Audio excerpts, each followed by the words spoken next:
A cruise bill usually does not shock you because of one giant mistake. It shocks you because of all the little things that felt harmless at the time. A few dollars here, a small upgrade there. One, we're on vacation decision. One thing that sounded easier, smarter, or more relaxing in the moment. And then the final bill arrives, and suddenly you are staring at it like, wait, when did that happen? After a lot of cruises, I can tell you this. Experienced cruisers do not stop having fun. They just know which costs need a second look before they start swiping, tapping, or charging things to the room. Because some cruise costs are worth it, some are not. And some only look harmless because you do not see the real damage until the end. So in this video, we're going through 9 cruise costs that look harmless until the final bill arrives. And make sure you stay to the end, because the last one is the money check most passengers forget after they book. And it could be the easiest money you save before you even step on board. Number 1. The just one specialty meal that starts making free food feel boring. This is one of those cruise costs that does not feel dangerous at first. It feels like a treat. You think, we'll just book one specialty dinner. It's our vacation. Why not? And honestly, there is nothing wrong with that. Specialty restaurants can be lovely. The food can be better. The room can feel calmer. And sometimes, it does feel nice to have one meal that feels a bit more special.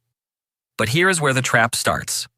Cruise lines are very good at making the paid food feel like the real experience, while the included food starts to feel like the backup plan. And that is strange when you think about it, because you have already paid for a lot of food in your cruise fare.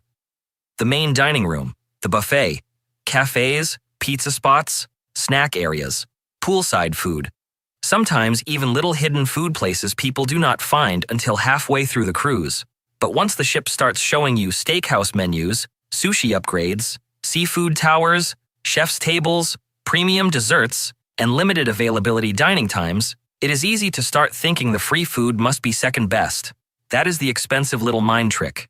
It is not the one specialty meal that hurts. It is when one meal turns into 2. Then a lunch deal. Then a dessert charge. Then a coffee. Then one more special dinner because the cruise is nearly over and suddenly your onboard account has developed confidence. I have heard cruisers say they booked specialty dining because they thought they had to do it to get the best food on board. But experienced cruisers know to check the included food first. Look at the main dining room menus. Check which cafes, pizza places, snack spots, and casual venues are included.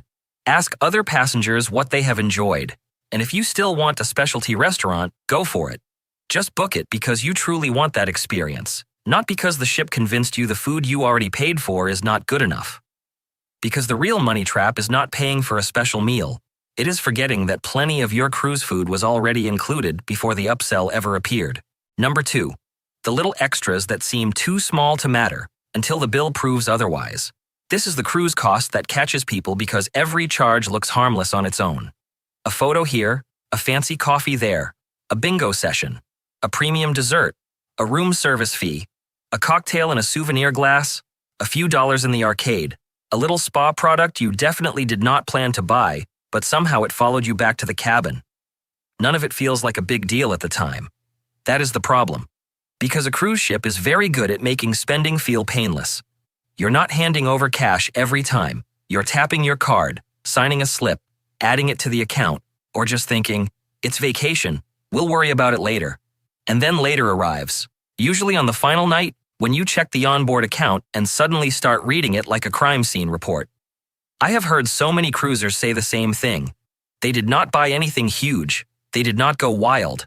They just picked up little things here and there. And by the end, those little extras had formed a committee. That is why experienced cruisers keep an eye on the account during the cruise, not just at the end. Not because you need to ruin the fun, but because it is much easier to slow down on day 3 than to panic on the last night. So enjoy the extras if you want them. Buy the photo if you love it. Have the coffee. Play the bingo. Get the dessert. Just remember that the ship is keeping score, even when you're not. Because the final bill rarely comes from one huge mistake. It usually comes from a lot of tiny, why not, moments stacked on top of each other. Number 3. The balcony upgrade that looks like a dream before you realize how cruising actually works. A balcony cabin is one of those upgrades that sounds hard to resist. Private ocean views, fresh air, morning coffee outside, watching the waves from your own little space. It sounds perfect, and for some cruisers, it is.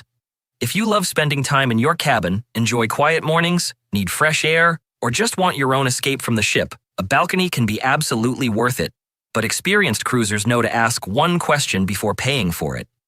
How much will I actually use it? Because a lot of people imagine themselves sitting out there every day, reading, relaxing, and watching the sea like they are starring in a cruise commercial. Then the cruise starts. They are at breakfast, then trivia, then the pool, then the show, then dinner, then a port day. Then they come back tired, open the balcony door for 2 minutes, say, "That's nice," and go to sleep. And suddenly that expensive balcony has mostly been used to check whether it is windy. That does not mean balconies are bad. It means you should not automatically pay for one just because the cruise line makes it look like the proper way to cruise. I have heard cruisers say they love their balcony and would never sail without one. I have also heard cruisers say they barely used it and wished they had spent the money on excursions, specialty dining, drinks, or even another cruise. So before you upgrade, check the price difference. Look at your itinerary. Are there lots of sea days? Is it scenic, like Alaska or Norway? Do you spend a lot of time in your cabin? Or are you the kind of person who is only in the room to sleep, shower, and search for the missing cruise card? Because if you will use it, a balcony can be wonderful. But if you will barely be there, it can become one of the most expensive chairs you never sat in. And if this is already making you rethink the little cruise costs, hit the like button. Because next, we're getting into the transfer that can cost more than it should, the cabin bargain that can ruin your sleep, and the first day spending mood that catches people before the ship even leaves. Number 4. The cruise transfer that feels safer, easier, and smarter until you compare the price. Cruise line transfers sound like the sensible choice. You book the shuttle through the cruise line, they take you from the airport or hotel to the ship, and you do not have to think too much. And sometimes, that convenience is worth it. If you are nervous, traveling alone, arriving in a new city, or just want the simplest option, a cruise transfer can feel very reassuring. But here is the catch. It is not always the best value. Some transfers are priced per person, not per car. So if there are 2, 3, or 4 of you traveling together, that easy transfer can suddenly cost much more than a taxi, Uber, Lyft, hotel shuttle, private transfer, or parking option. And that is the part people forget. With a cruise line transfer, each person may be paying separately. But with an Uber, Lyft, taxi, or private car, the total cost can often be split between everyone traveling together. So what looks cheaper at first can change very quickly once you compare the full group cost. And this is one of those things passengers often do not check until after they have already paid. They just see the cruise line offering transport and assume it must be the safest or smartest choice. But experienced cruisers compare it first. How far is the airport from the port? How much is the cruise line transfer per person? How much would a rideshare or taxi cost for the whole group? Does your hotel offer a shuttle? Is there cruise parking nearby? Can you book independent transport with good reviews? And if you are driving, what will parking cost for the whole cruise? I have heard cruisers say they saved a surprising amount just by checking transport properly instead of clicking the first option that looked official. So yes, use the cruise transfer if it makes sense for you. But do not assume official automatically means cheaper. Sometimes it just means you paid extra for the comfort of not comparing. Number 5. The cabin bargain that looks clever until bedtime. A cheap cabin can feel like a win when you first book it. You look at the price difference and think, perfect, we'll save the money and spend it on something better. And sometimes, that is exactly the right move. Inside cabins can be great value. Ocean view cabins can be enough. And not everyone needs a balcony or a fancy room to enjoy a cruise. But the trap is not choosing a cheaper cabin. The trap is choosing a cheaper cabin without checking where it actually is. Because a cabin can look like a bargain until you realize what is above it, below it, beside it, or across from it. You might be under the pool deck, where chairs scrape early in the morning. You might be near a nightclub, theater, crew door, elevator area, laundry room, or busy hallway. You might be right under the buffet, where breakfast seems to start before your soul is ready. And by the second night, that great deal can feel less like saving money and more like accidentally booking a room inside a shopping trolley. I have heard cruisers say they grabbed the cheapest cabin and then spent the whole cruise wishing they had checked the deck plan properly. Experienced cruisers know the trick is simple. Look at what is above you. Look at what is below you. Look at what is nearby. If you want a calmer cabin, try to choose one with passenger cabins above and below, not public areas. And be careful with guarantee cabins too. They can save money, but you are letting the cruise line choose the exact room. Sometimes you get lucky. Sometimes you get the cabin nobody else wanted for a very good reason. So yes, save money on the cabin if it makes sense. Just do not let a cheap cabin cost you sleep, patience, and the ability to be pleasant at breakfast. Number 6. The first day spending mood that catches people before the ship even leaves. The first day of a cruise is dangerous for your wallet. Not because anything terrible is happening. Because everything feels exciting. You have just boarded. You are finally on vacation. The ship looks amazing. The music is playing. The drinks are flowing. Someone wants to take your photo. Someone is offering a spa tour. Someone is selling a package. Someone is saying, you can still upgrade this today. And suddenly your cruise card starts getting used before the ship has even moved. That is how the first day spending mood gets people. It does not feel like spending. It feels like starting the vacation properly. A welcome drink, a photo, a specialty dining booking, a spa raffle that turns into a sales pitch, a Wi-Fi package, a drink package, a cute souvenir, a little something from the shop because, well, you're on a cruise now. I have seen how easy it is to get swept up in that first day feeling, and a lot of passengers do the same thing. They are tired from traveling, excited to be on board, and not really thinking clearly yet. That is exactly when every little offer sounds more tempting. Experienced cruisers slow down on day 1. They look around first. They check what is included. They check the app. They compare prices. They ask whether the deal is actually special or just dressed up to look urgent. Because not every first day offer is bad. Some can be useful. But if you buy everything in that, we're finally here mood, the final bill may remember your excitement better than you do. So enjoy day 1. Take the photo if you love it. Buy the drink if you want it. Book the thing if it truly matters. Just do not let the first hour on board make financial decisions for the whole cruise. And we are not finished yet. Because the next few costs are the ones passengers often buy too quickly, misunderstand completely, or forget to check again after booking. And that last one can sometimes save real money before you even step on board. Number 7. The Wi-Fi package that sounds essential until you understand the app trick. Cruise Wi-Fi is one of those things people panic by because they think they need it for everything.